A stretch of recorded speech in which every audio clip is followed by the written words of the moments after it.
comment j'ai fait pour réduire mes envies de sucre. Cette vidéo va sûrement t'aider, n'hésite pas à la mettre en favori pour la retrouver très rapidement. Alors, à l'époque où j'étais en obésité, j'avais des crises d'hyperphagie, j'avais des envies de grignotage et c'était constamment du sucré.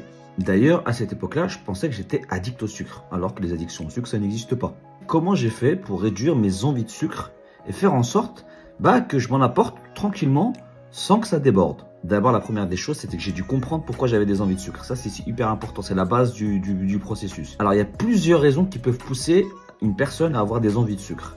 La première, le défaut de sérotonine. La sérotonine, c'est l'hormone du bien-être. Et elle provient d'où? Essentiellement des intestins.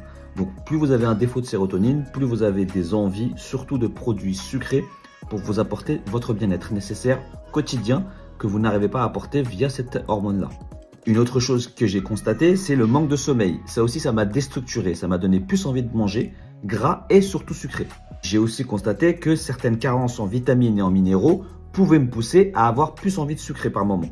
Une autre chose que j'ai aussi constatée pendant les périodes où je faisais des régimes, c'était le fait d'avoir une restriction alimentaire et très peu élevée en glucides faisait que j'avais une faim qui me poussait à, le soir, manger plus sucré. Ah, et un autre truc que j'ai aussi constaté, le problème de microbiote. J'avais une dysbiose, c'est-à-dire un dérèglement total de mon microbiote. Il était complètement chaotique. Donc ça, on le sait, que le microbiote peut, avec un dérèglement, faire appel à du sucre. Une autre chose encore, le stress. Ça, c'était la dinguerie. Le fait que je sois stressé, fatigué, ça me donnait envie d'aller manger du sucré. Réconfort, énergie, voilà. Et forcément, le dernier point, les émotions, le fait que quand j'avais des troubles émotionnels, des déséquilibres émotionnels, je m'affalais sur le sucré. Dès que j'ai compris tout ça, ça a pris du temps, mais dès que j'ai compris tout ça, que j'ai commencé à régler chaque point, mes envies de sucre se sont réduites. Et j'en suis arrivé au fait de pouvoir manger par moment des produits avec du sucre industriel sans pour autant me jeter dessus. Alors j'en vois déjà certains qui vont me parler du vinaigre de cidre. Ouais, ok, d'accord, ça a un impact sur l'insuline et la glycémie, mais il faut doser quand même.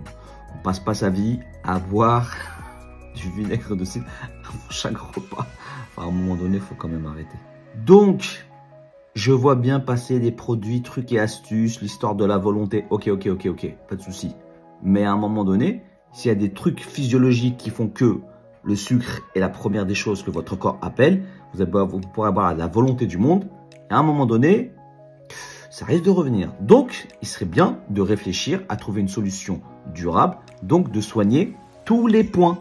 En tout cas, moi, à l'époque, en obésité, avec des crises d'hyperphagie, pensant que j'étais addict au sucre, c'est comme ça que j'ai pu, petit à petit, en validant chaque point et en les corrigeant, que j'ai pu me sortir de ces excès d'envie de sucre. Bref, n'hésitez pas à aller voir un professionnel de santé diplômé, diététicien nutritionniste ou médecin nutritionniste pour vous aider et pas des gens sur les réseaux sociaux qui vont vous inventer 2-3 astuces ou recettes pour sortir de ça.